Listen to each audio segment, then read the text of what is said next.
রাগের মাথায় আপনি সন্তানকে বললেন তুই মর, ফেরেশতারা বলল আমিন। তোর ভবিষ্যৎ অন্ধকার, ফেরেশতারা বলল আমিন।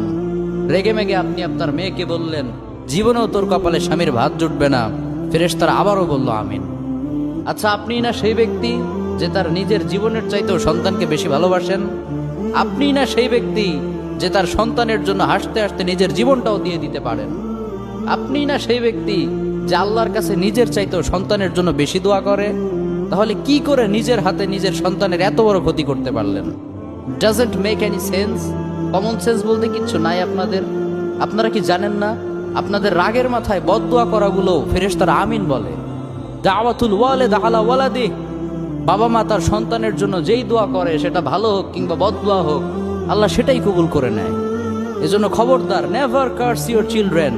রাগের মাথায় কখনো সন্তানকে অভিশাপ করবেন না। খুব বেশি রাগ উঠে গেলে তার জন্য উল্টা